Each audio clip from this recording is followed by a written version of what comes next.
Galaxy Z Fold 7. I know video കുറച്ച് ലേറ്റാണ്, but purposefully late ആക്കിയതാണ്. Channel പണ്ട് തൊട്ടേ നിങ്ങൾ ഫോളോ ചെയ്യുന്ന ഒരു വ്യക്തിയാണെങ്കിൽ നിങ്ങൾക്ക് അറിയായിരിക്കാം, ഞാൻ ഏകദേശം 2 കൊല്ലം ഗാലക്സി S23 അൾട്ര യൂസ് ചെയ്യുമായിരുന്നു. അതിനുശേഷം കഴിഞ്ഞ ജൂൺ ജൂലൈ ആ ഒരു മാസത്തിൽ ഈ ഒരു Z Fold 6 ഇറങ്ങിയപ്പോൾ ഞാൻ S23യിൽ നിന്നും പൂർണ്ണമായിട്ടും ഇതിലേക്ക് മാറി. ആൻഡ് ഇതിനൊരു കാരണമുണ്ട്. എനിക്ക് ഫോൾഡ് ഫോൺ ഒരു പ്രൈമറി ഫോണായിട്ട് ഉപയോഗിച്ച് കഴിഞ്ഞാൽ എന്തൊക്കെ ഗുണങ്ങളുണ്ട്, എന്തൊക്കെ ബുദ്ധിമുട്ടുകളുണ്ട്, ഇതെനിക്ക് അറിയാൻ വേണ്ടി ഞാൻ പൂർണ്ണമായിട്ടും മാറിയതാ. സോ ഏകദേശം ഒരു 6-7 മാസം ഞാൻ പ്രൈമറി ഫോണായിട്ട് ഈ Z Fold 6 കൊണ്ട് നടന്നുകൊണ്ട് എനിക്കിതിനകത്ത് ഇംപ്രൂവ്മെന്റ് ആയിട്ട് ഒരു 5-6-7 കാര്യങ്ങൾ വരുത്തിയിരുന്നെങ്കിൽ എന്ന് തോന്നിയിട്ടുണ്ട്. അതിൽ ഏറ്റവും ആദ്യം തോന്നിയ സംഭവം എന്താണെന്ന് വെച്ചാൽ ഇതിന്റെ തിക്നെസ് ആണ്. I know this is not a thick phone, ഇത് ഭയങ്കര സ്ലിം ആയിട്ടുള്ള ഫോണാണ്. ഒരു വർഷം മുന്നേ ഇത് ഇറങ്ങിയ സമയത്ത് ഇത് അൺഫോൾഡ് ചെയ്തിരിക്കുമ്പോൾ ഭയങ്കര തിന്നാണ്. പക്ഷെ ഫോൾഡ് ചെയ്തിരിക്കുന്ന സമയത്ത് ഇത് കുഴപ്പമില്ലാത്ത ഒരു തിക്നെസ് ഉണ്ട്. ആൻഡ് ഒരു കേസും കൂടെ ഇതിന്റെ മണ്ടയ്ക്ക് ഇട്ട് കഴിഞ്ഞാണ്ടല്ലോ കുറച്ച് കട്ടി കൂടും. അപ്പം അന്ന് ഞാൻ വിചാരിച്ചു ഇതിൻ്റെ ഈ മടക്കി കഴിയുമ്പോൾ ഉള്ള തിക്നെസ് കുറച്ചുകൂടി ഒന്ന് കുറയ്ക്കാൻ പറ്റിയിരുന്നെങ്കിൽ കേസ് ഇടുമ്പോൾ ഒരു സാധാ ഫോൺ പോലെ കിട്ടിയിരുന്നത്. ആൻഡ് ഫൈനലി Z Fold 7-നകത്ത് ആ ഒരു പരിപാടി അവന്മാരൊപ്പിച്ചു. ഇത് ഓക്കെ, ഇതിങ്ങനെ അൺഫോൾഡ് ചെയ്ത സമയത്ത് ജസ്റ്റ് 4.2 മില്ലിമീറ്റർ മാത്രമാണ് തിക്നെസ്. ആൻഡ് മടക്കി കഴിഞ്ഞാൽ ഇതിൻ്റെ തിക്നെസ് വരുന്നത് ജസ്റ്റ് 8.9 മില്ലിമീറ്റർ. ഈ മില്ലിമീറ്റർ കണക്ക് പറയുന്നതിന് വരെ ഞാൻ കാണിച്ചു തരാം. ഇത് എൻ്റെ iPhone 16 Pro ആണ്. 16 Proൻ്റെ കേസ് ഇട്ടിട്ടുണ്ട്. ഞാൻ കേസ് ഊരാം. ഓൾമോസ്റ്റ് ഈ 2 എണ്ണത്തിൻ്റെ തിക്നെസ് കണ്ടില്ലേ?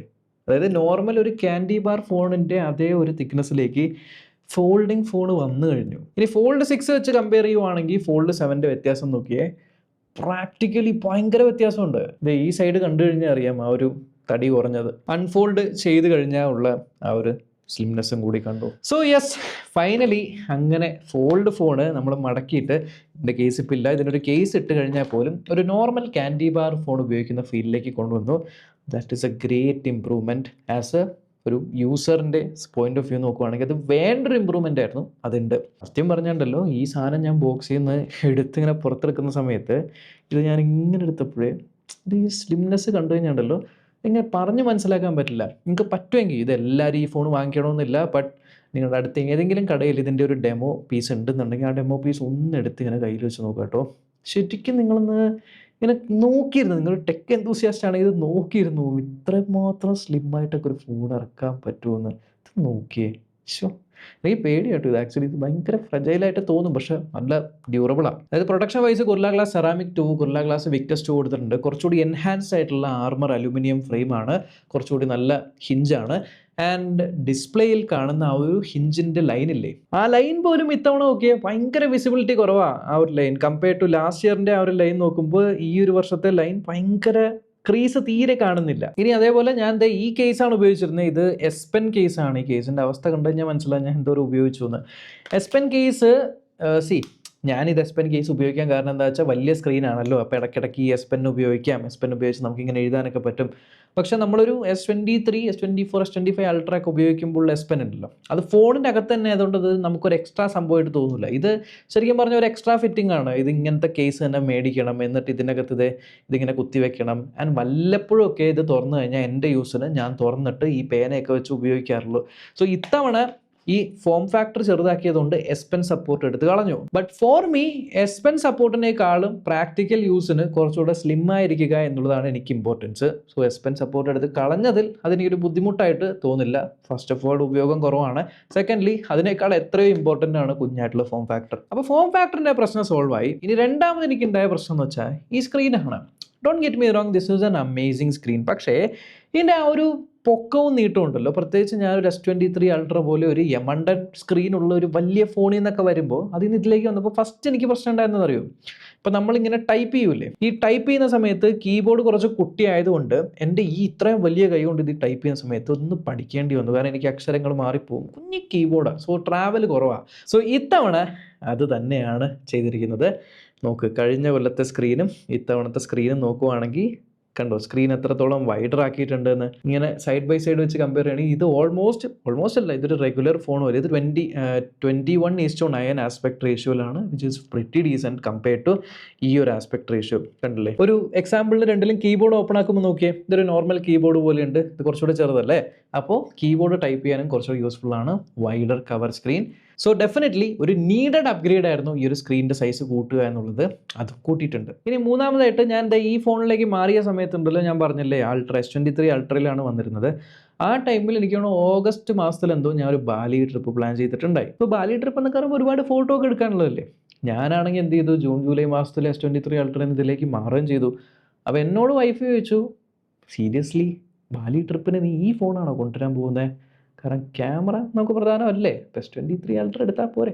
ഞാൻ ഈ ഫോണും കൊണ്ട് തന്നെയാണ് ഞാൻ ആ ഒരു ട്രിപ്പിന് പോയത്. അതിൻ്റെ വീഡിയോ ഡെഡിക്കേറ്റഡ് ഞാൻ മറ്റേ ചാനൽ ഇട്ടിട്ടുണ്ട്, വേണമെങ്കിൽ കണ്ടു നോക്കുക. കാരണം ഈ camera this is not a bad camera, ഇത് നല്ലൊരു ക്യാമറയാണ്. അതായത് പ്രാക്ടിക്കലി നമ്മൾ ഉപയോഗിക്കുന്ന സമയത്ത് യാതൊരു പോരായ്മകളും തോന്നിയിട്ടില്ല. പക്ഷേ ഞാൻ അൾട്ര ഫോണുകളെ കമ്പയർ ചെയ്യുമ്പോൾ അൾട്രയിലുള്ള ഒരു ക്യാമറ അല്ല ഇതിൽ കൊടുത്തിരിക്കുന്നത്, അൾട്ര ക്യാമറ ഇതിൽ കൊടുത്തിരുന്നെങ്കിൽ എന്ന് തോന്നിയിട്ടുണ്ട്. സോ ആ തോന്നൽ ഗാലക്സി ഫോൾഡ് 7ലേക്ക് പ്രാക്ടിക്കലി കൊണ്ടുവന്നു. അങ്ങനെ ഫൈനലി നമ്മുടെ അൾട്രയിലുള്ള പോലത്തെ 200 മെഗാ പിക്സലിൻ്റെ പ്രൈമറി ക്യാമറയാണ് ഫോൾഡ് 7ൽ വന്നിരിക്കുന്നത്. ആൻഡ് അതിനെപ്പറ്റി ക്യാമറ പെർഫോമൻസിനെ പറ്റി പറയേണ്ട ആവശ്യമില്ല, അമേസിങ് ക്യാമറ. ഇനിഷ്യലി ഞാൻ എടുത്ത് വേണമെങ്കിൽ കുറച്ച് ഫോട്ടോസ് കാണിച്ചു തരാം, ഒന്നും പറയാനില്ല. നല്ല ഒരു ബ്രൈറ്റ് ആയിട്ടുള്ള ഫോട്ടോസ് കിട്ടുന്നുണ്ട്, കുറച്ചുകൂടെ ഡീറ്റെയിൽസ് കിട്ടുന്നുണ്ട്. ഇതിൽ ഏറ്റവും വലിയ അഡ്വാൻറ്റേജ് എന്താണെന്നറിയോ, നമുക്ക് ഫോട്ടോ എടുക്കുന്ന സമയത്ത് ബാക്ക് ക്യാമറ ഇങ്ങനെ മടക്കി കഴിഞ്ഞാൽ ഇതിനെ കവർ സ്ക്രീൻ ആയിട്ട് ഉപയോഗിച്ച് നിങ്ങൾക്ക് ഇങ്ങനെ വെച്ച് സെൽഫീസ് എടുക്കാനായിട്ട് പറ്റും. ഭയങ്കര ഹൈ ക്വാളിറ്റി സെൽഫീസ് എടുക്കാം. സോ യെസ്, ക്യാമറ ഡിപ്പാർട്ട്മെന്റിലും ഒരു അൾട്രാ ലെവലിലേക്ക് മാറ്റി. എന്നാൽ Z Fold 6ൽ എനിക്ക് ഉണ്ടായ വേറൊരു ബുദ്ധിമുട്ട് എന്താണെന്ന് വെച്ചാൽ, ഇതിൻ്റെ ഫ്രണ്ട് ക്യാമറ നല്ലതാണ്, ഒന്നും പറയാനില്ല. എന്നാൽ വീഡിയോ കോളൊക്കെ ചെയ്യുന്ന സമയത്ത് ഈ കുഞ്ഞ് സ്ക്രീനിൽ വീഡിയോ കോൾ ചെയ്യുന്നതിന് പകരം ഓപ്പൺ ചെയ്തിട്ട് ഇങ്ങനെ വലിയ സ്ക്രീനിൽ വീഡിയോ കോൾ ചെയ്യാനാണ് എല്ലാവർക്കും ഇഷ്ടം. എനിക്കും അത് തന്നെ ഇഷ്ടം. പക്ഷേ ഈ വലിയ സ്ക്രീനിൽ വീഡിയോ കോൾ ചെയ്യുമ്പോഴല്ലോ, ഈ ഒരു Z Fold 6ൻ്റെ ക്യാമറ ഉണ്ടോ, ക്യാമറ കാണൂല, കാരണം ഇതൊരു അണ്ടർ ഡിസ്പ്ലേ ക്യാമറയായിരുന്നു.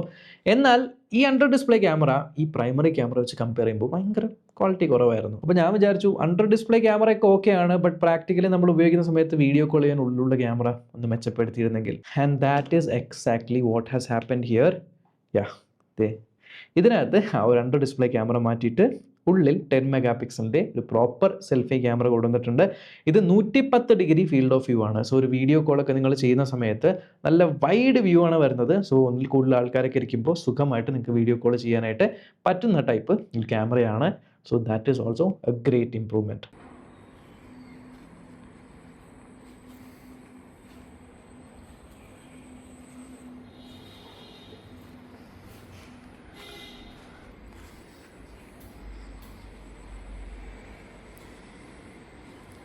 സോ മുന്നിലും നിങ്ങൾക്ക് 10 മെഗാ പിക്സലിൻ്റെ ആണ്. ഇത് 85 ഡിഗ്രിയുടെ ക്യാമറയാണ്, ഇത് 110 ഡിഗ്രിയുടെ ക്യാമറയാണ്. ആൻഡ് ഇത്തവണ S25 അൾട്രയിൽ ഉപയോഗിച്ചിരിക്കുന്ന സ്നാപ്ഡ്രാഗൺ 8 ചിപ്സെറ്റ് ആണ് ഉപയോഗിച്ചിരിക്കുന്നത്. വിച്ച് ഇസ് രണ്ടിൻ്റെ AnTuTu സ്കോർ കമ്പയർ ചെയ്ത് അറിയാം, ഓൾമോസ്റ്റ് 2.1 മില്യണ് മുകളിൽ കിട്ടുന്നുണ്ട്. ഒരു സിഗ്നിഫിക്കൻ്റ് ആയിട്ടുള്ള കാര്യം ഞാൻ നോട്ടീസ് എന്ന് വെച്ചാൽ, ഈ രണ്ടെണ്ണം ഉണ്ടല്ലോ, ഇത് നോർമലി നമ്മൾ ഉപയോഗിക്കുന്ന സമയത്ത് ഇതിൻ്റെ ആവറേജ് ടെമ്പറേച്ചേഴ്സ് എന്ന് പറഞ്ഞാൽ ഓൾമോസ്റ്റ് ഒരു 40 ഡിഗ്രി വരെയൊക്കെ പോകും. ഈവൻ AnTuTu സ്കോർ റൺ ചെയ്യുന്ന സമയത്ത് പോലും ഓൾമോസ്റ്റ് 40 ഡിഗ്രി വരെയും പോയി. ബട്ട് ഇൻട്രസ്റ്റിംഗ്ലി ഇത് നോക്കിക്കഴിഞ്ഞാൽ ഇത് ഓൾമോസ്റ്റ് ഒരു 38 ഡിഗ്രി വരെയൊക്കെ പോയിട്ടുള്ളൂ. കമ്പാരിറ്റീവ്ലി കുറച്ചുകൂടെ കൂളറാണ്. സോ തെർമൽസ് നല്ല പോലെ മാനേജ് ചെയ്തിട്ടുണ്ട്, ഈവൻ ദോ ഇത്ര സ്മോൾ ഫോം ഫാക്ടർ ആണെങ്കിലും. സോ ഒരു അൾട്രാ ലെവൽ പെർഫോമൻസും കൂടി ഇതിൽ വന്നു എന്ന് മാത്രമല്ല, ഈ chipset is more efficient than this. Efficient ആയതുകൊണ്ട് തന്നെ ഗ്രാഫിക്സും ഇതിനകത്ത് കുറച്ചുകൂടെ ബെറ്റർ ആണെന്ന് മാത്രമല്ല, ബാറ്ററി ബാക്കപ്പ് എഫിഷ്യൻസി കൂടിയതുകൊണ്ട് കുറച്ചുകൂടെ നിൽക്കും.